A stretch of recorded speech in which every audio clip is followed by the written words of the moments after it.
नमस्कार. 6 सप्टेंबरच्या वृत्तपत्र विश्लेषण मालिकेमध्ये आपलं स्वागत आहे. आज आपण सुरुवात महाराष्ट्र टाइम्समधल्या एका लेखाने करणार आहोत. लेखाचं टायटल आहे सुशिक्षित तरुण बेरोजगार का. प्राध्यापक अनिल पडोशी यांनी लिहिलेला लेख आहे. सुशिक्षित तरुण बेरोजगार का. त्याच्या आधी भारत हा तरुणांचा देश मानला जातो. आपल्या कार्यकारी लोकसंख्येचं प्रमाण हे अवलंबित्व असलेल्या लोकसंख्येच्या प्रमाणापेक्षा जास्त आहे. कार्यकारी लोकसंख्या जी लोक काम करू शकतात, अवलंबित्व जी काम करणार नाहीत, अर्थव्यवस्थेमध्ये सक्रियपणे सहभागी होणार नाहीत, आपल्याला त्यांना बऱ्याच गोष्टी प्रोव्हाइड कराव्या लागतील. बालकं असतील, वृद्ध वयातील लोक असतील, ती अवलंबित्व असलेली लोकसंख्या मानली जाते. आर्थिक सर्वेक्षण जर बघायला गेलं 2018-19चं, त्यांनी सुद्धा सांगितलेलं आहे की 15 ते 59 हे वयोगट जे कार्यकारी लोकसंख्येचं वयोगट आपण मानतो, त्या वयोगटातील भारताची लोकसंख्या 62.5% आहे. 15 ते 59 वयोगटातील आपली लोकसंख्या किती आहे? 62.5%. किंवा भारताचं सरासरी वय किती आहे असं विचारलं की भारतातील लोकसंख्येचं सरासरी वय तर ते 29 वर्ष आहे. ते चीनमध्ये 37 वर्ष आहे चीनचं सरासरी वय. जपानचं सरासरी वय तर 48 वर्ष आहे. याचा अर्थ भारतामधील भारत हा तरुणांचा देश आहे असं जे आपण म्हणतो ते अत्यंत समर्पक आहे. याच्यामुळे असंही एक शब्द आपण जो परावलीचा शब्द परत परत वापरला जातो, आपण म्हणतो की आपण लोकसंख्या लाभांशाच्या अवस्थेमध्ये आहोत. We are in a stage of demographic dividend. आता लोकसंख्या लाभांश म्हणजे काय, तर तुमची कार्यकारी लोकसंख्येचं प्रमाण जर एकूण लोकसंख्येत जास्त असेल, आत्ताच आपण बघितलं 62.5% आपली कार्यकारी लोकसंख्या आहे, तर ही कार्यकारी लोकसंख्या जास्त असल्यामुळे आणि अवलंबित्व असणारी लोकसंख्या कमी असल्यामुळे तुम्ही काय करू शकता, मोठे आर्थिक लाभ या काळामध्ये मिळवू शकता. लोकसंख्या संक्रमणाच्या अशा एक अवस्थेत तुम्ही आहात की या वेळेला तुम्ही मोठ्या प्रमाणात आर्थिक वृद्धी करू शकता. लक्षात घ्या, लोकसंख्या लाभांश म्हणजे फक्त तरुण असणं नाही, त्या तरुणांच्या स्वरूपात तुमची आर्थिक उत्पादकता वाढवली पाहिजे, तुमची आर्थिक वृद्धी झाली पाहिजे, तर ती लोकसंख्या लाभांश खऱ्या अर्थाने असेल. तो डिव्हिडंड लाभांश मला मिळाला पाहिजे, देशाला मिळाला पाहिजे. आत्ता बघायला गेलं जर मला तो लोकसंख्या लाभांश मिळायचा आहे तर तो असंच मिळणार नाही. या कार्यकारी लोकसंख्येला मला कौशल्य प्रदान करावे लागतील, मला आरोग्य शिक्षण प्रोव्हाइड करावं लागेल, तरच ती एक प्रकारे लोकसंख्या लाभांशाची अवस्था असेल. आणि हे सगळं प्रोव्हाइड करताना एक मोठा क्रिटिकल महत्त्वाचा आस्पेक्ट असणार आहे, या मोठ्या तरुणांच्या लोकसंख्येला आपल्याला रोजगार पुरवावे लागतील. ते रोजगार पुरवले नाहीत तर अर्थतज्ञ असं म्हणतात की ही लोकसंख्या लाभांशाची अवस्था तर दूर सोडा, आपण लोकसंख्या आपत्ती डेमोग्राफिक डिझास्टरकडे जाऊ. कारण या तरुणांना रोजगार मिळाले नाहीत तर काय होतं, एक प्रकारे सोशल डिप्रिवेशन, सामाजिक वंचिततेची भावना वाढते आणि कुठेतरी विघातक गोष्टींकडे लोक जातात. रोजगार असेल तर लोकांचं काय असतं, विधायक गोष्टींकडे ते जाऊ शकतात. लालबाग परळ नावाचा मूवी तुम्ही बघितला असेल की गिरणी कामगारांच्या मुलांची अवस्था एक प्रकारे हिंस्र प्राण्यासारखी ती शेवटी वागायला लागलेली दिसतात. थोडक्यात रोजगार हा जगण्यासाठी, प्रतिष्ठेने जगण्यासाठी खूप गरजेचा असतो. भारतीय संविधानाचं कलम 21 किंवा अनुच्छेद 21 असं म्हणतं की जगण्याच्या हक्कामध्ये आपल्याला रोजगाराचा हक्क आहे. नरेंद्र कुमार विरुद्ध हरियाणा राज्य खटला आहे 1994चा, त्यात सर्वोच्च न्यायालयाने सांगितलं होतं की फक्त जगण्याचा हक्क नाहीये, त्याच्यात उपजीविकेचा हक्क, प्रतिष्ठेने जगण्याचा हक्क आहे. प्रतिष्ठेने जगायचं आहे तर मला उपजीविकेचा हक्क सुद्धा असला पाहिजे. तर थोडक्यात ह्या लोकसंख्या लाभांशाचा मला लाभ करून घ्यायचा असेल तर या तरुणांना रोजगार प्रदान करावा लागेल. मग आर्टिकल हे सांगतं की याची अवस्था वाईट का आहे, तर बरेच कारण आहेत. आपली जी वृद्धीची प्रक्रिया आहे त्याला आपण असं म्हणतो रोजगारविहीन वृद्धी चाललेली आहे. जॉबलेस ग्रोथ, सर्व्हिस सेक्टर वाढतंय पण सर्व्हिस सेक्टरमधून फार जॉब निर्माण होत नाहीत. तुम्हाला इंडस्ट्री आणि ॲग्रिकल्चरमधून जॉब्स क्रिएट करावे लागतील पण ते आपल्याला करता आलेलं नाहीत. पण याच्यासोबत आणखी एक महत्त्वाचा गोष्ट आहे, फक्त जॉब्स क्रिएट करता आले नाहीत हा गोष्ट नसून, तर हे जे तरुण आहेत ते रोजगारक्षम आहेत का, एम्प्लॉयबल आहेत का, किंवा आपण साध्या भाषेत म्हटलं तर रोजगार देण्याच्या लायकीचे आहेत का, असा प्रश्न उपस्थित केला जातोय वेगवेगळ्या अहवालांच्या मार्फत. ह्या आर्टिकलमध्ये सांगितले एक अहवाल आहे इंडियाज ग्रॅज्युएट स्किल इंडेक्स, परीक्षेमध्ये लिहिण्यासाठी पण महत्त्वाचा, इंडियाज ग्रॅज्युएट स्किल इंडेक्स 2023. त्याच्यात असं म्हटलंय इंजिनिअरिंग केलेले फक्त 44% पदवीधर नोकरीस योग्य आहेत, 56% अयोग्य किंवा अपात्र आहेत, रोजगार देण्याच्या लायकीचे नाहीत. आर्ट्स कॉमर्समधले 53% योग्य आहेत, 47% अयोग्य किंवा अपात्र आहेत. अशी परिस्थिती असेल. इंडिया स्किल रिपोर्ट सारखा रिपोर्ट होता, तो सुद्धा म्हटला होता की 53% भारतीय पदवीधर हे रोजगारक्षमच नाही आहेत. मग ही परिस्थिती जोपर्यंत बदलत नाही, शिक्षणाची अवस्था बदलत नाही, तोपर्यंत या तरुणांना रोजगार मिळणार नाहीये. आता सध्याच बघा, तलाठीच्या परीक्षा भरतीमध्ये किती तरुणांनी, सुशिक्षित तरुणांनी फॉर्म भरले, असा एक लोकसत्तामध्ये आर्टिकल आलं होतं. तर हे का होतंय की सुशिक्षित तरुण सुद्धा अशा ज्याला आपण म्हणू की लोअर ब्युरोक्रेसीमधल्या पोस्टसाठी अर्ज करते, तर बाकीचे अर्थात उत्पादक रोजगार आपण उपलब्ध करून देऊ शकलेलो नाहीये, हे त्याचं कारण आहे. किंवा आत्ता सध्या जे हिंसाचार चाललेला आहे, जालना असेल किंवा मराठवाड्याच्या भागामध्ये, तर एक चांगलं समर्पक विश्लेषण एका आर्टिकलमध्ये आलं होतं की ते म्हटले की दुष्काळाची पार्श्वभूमी आहे आणि त्याच्यामुळे कुठेतरी असंतोष वाढलेला आहे. जर दुष्काळ नसता तर इतका असंतोष वाढला नसता. सामाजिक वंचिततेची, आर्थिक वंचिततेची अवस्था अशा सामाजिक कुप्रथा किंवा सामाजिक जो उद्रेक असतो त्याला वाढवते, हे लक्षात घेणं गरजेचं आहे.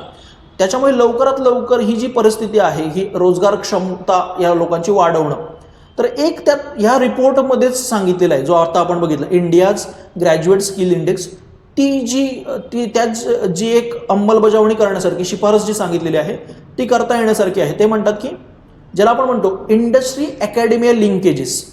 आता रोजगाराचा पुरवठा, रोजगार ज्यांना द्यायचा आहे तो पुरवठा कोण करणार आहे, मनुष्यबळाचा पुरवठा कोण करणार आहे, तर ही विद्यापीठं असतील, शिक्षण संस्था असतात, ते करणार आहे.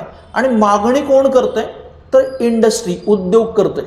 तर उद्योगांना कशी मागणी आहे त्यानुसार जर तुम्ही पुरवठा केला तर ते त्यांना रोजगार मिळणार आहे. आत्ता काय होतंय, उद्योगांची मागणी वेगळीच आहे आणि तुम्ही पुरवठा वेगळाच करताय, त्याच्यामुळे ते रोजगार मिळत नाहीत. तर थोडक्यात इंडस्ट्री अकॅडमिया कोलॅबरेशन वाढणं गरजेचं आहे. थोडक्यात शिक्षण क्षेत्र आणि उद्योग जगत यांच्यामधील सहकार्य वाढवण्यावरती या अहवालात भर करण्यात आलेला आहे. हे सोडून आपल्या शिक्षण व्यवस्थेत मूलभूत बदल करणं, आपल्या प्राथमिक शिक्षणापासून याला सुरुवात करावी लागणार आहे. उच्च शिक्षणात पण बरेच बदल करावे लागतील. असं म्हटलं जातं की भारतीय उच्च शिक्षणामध्ये ट्विन कल्चरची समस्या आहे, जी काही अंशी शिक्षण धोरण 2020 जे नवीन आलेलं आहे त्याच्यामध्ये त्याच्यावरती काम करण्याचा प्रयत्न आहे किंवा त्याच्यात रिलेटेड शिफारसी आहेत.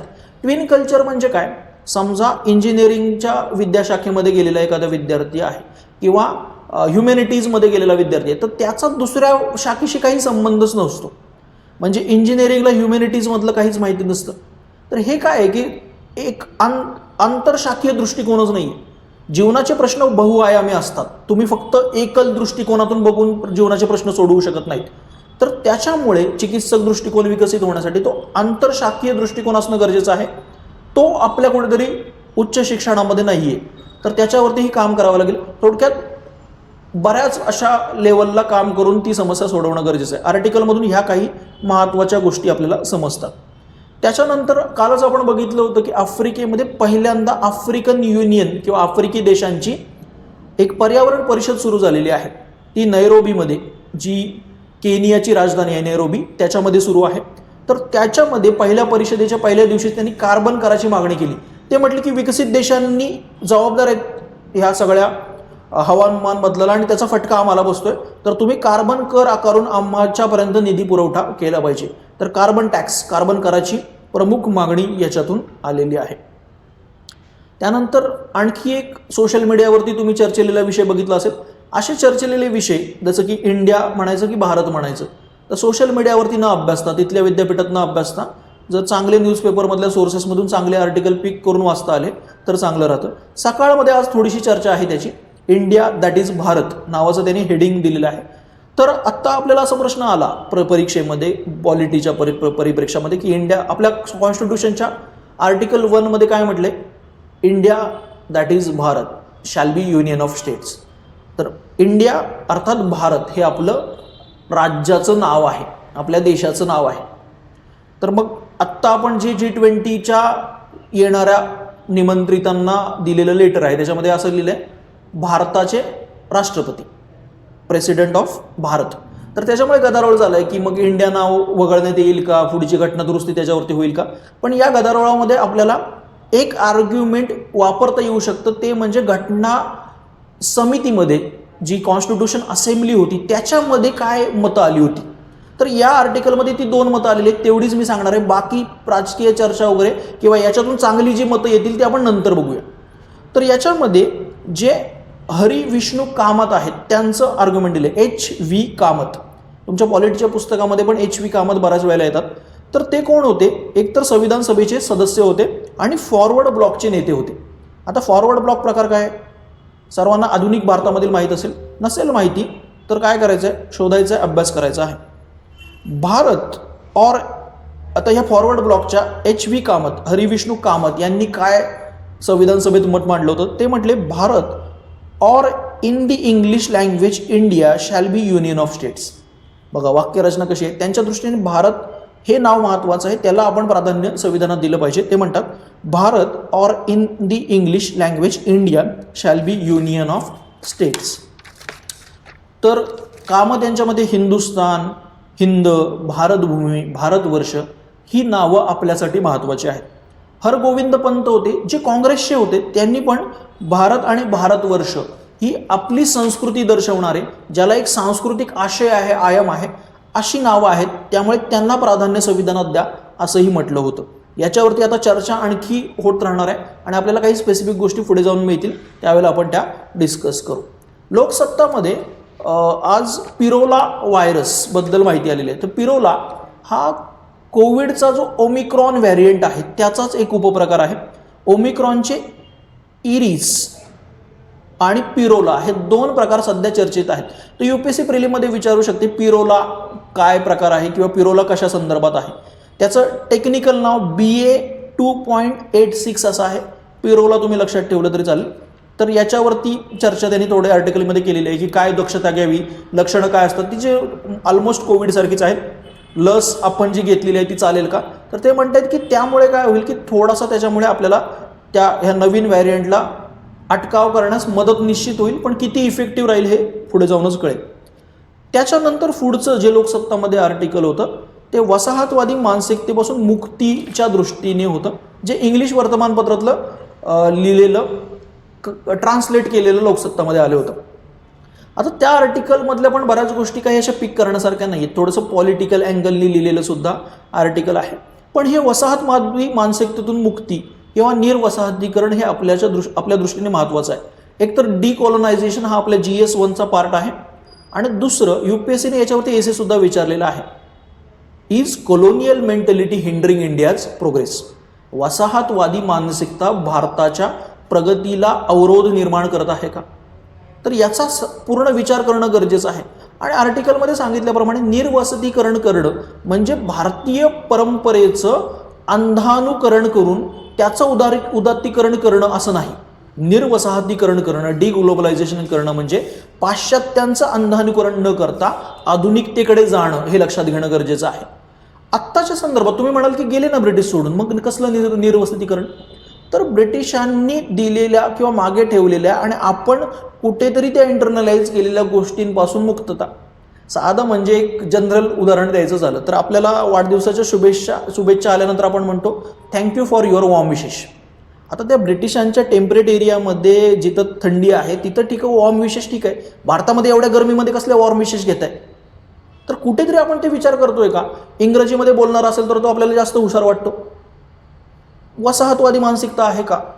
शिक्षण व्यवस्था आपली कुठेतरी अजून सुद्धा त्या वसाहतवादी मानसिकतेची कारकून त्यांना पाहिजे होते, जे फार काही विचार करणार नाहीत, तशीच निर्माण करणारी शिक्षण व्यवस्था अजून सुद्धा आहे का? गोरा म्हटला, पांढरा म्हटलं की आणखी काहीतरी सुपिरियरिटीचं फील असणं, ही सुद्धा वसाहतीवादी मानसिकता आहे का? या सगळ्याचा विचार करून अधिकारी म्हणजे कोणते तरी वरचढ बाबू म्हणणं, त्यांना नोकरशाहीची अभिवृत्ती, ॲटिट्यूड सुद्धा कुठेतरी अजून वसाहतवादी आहे का? आणि आपल्या लेवलला पण आपल्याला लोकशाहीमध्ये कळलंय का की या देशामधून आपण एक स्वायत्त नागरिक आहोत, जे आमदार खासदार आहेत ते आपल्या सेवा करण्यासाठी आहेत. हे कुठेतरी बदलण्याची गरज आहे आणि त्याच्यामधून हा निर्वसाहतीकरणाचा मुद्दा महत्त्वाचा आहे. शासनाच्या स्तरावरती काही फौजदारी कायद्यांमध्ये बदल करून निर्वसाहतीकरणाचा प्रयत्न सुरू आहे. पण लेखकाच्या मते निर्वसाहतीकरण करताना भारतीय परंपरेचं सुद्धा अंधानुकरण न करणं, वैज्ञानिक चिकित्सक शोधक बुद्धीने त्याच्याकडे पाहणं हे सुद्धा गरजेचं आहे. तर हे काही महत्त्वाचे आर्टिकल्स होते जे आपण कंपाईल करून तुम्हाला टेलिग्रामला मैत्रेयीच्या चॅनलवरती शेअर केलेले आहेत. ते सुद्धा गो थ्रू करा. आपण ही सिरीज अशीच कंटिन्यू करूया. धन्यवाद.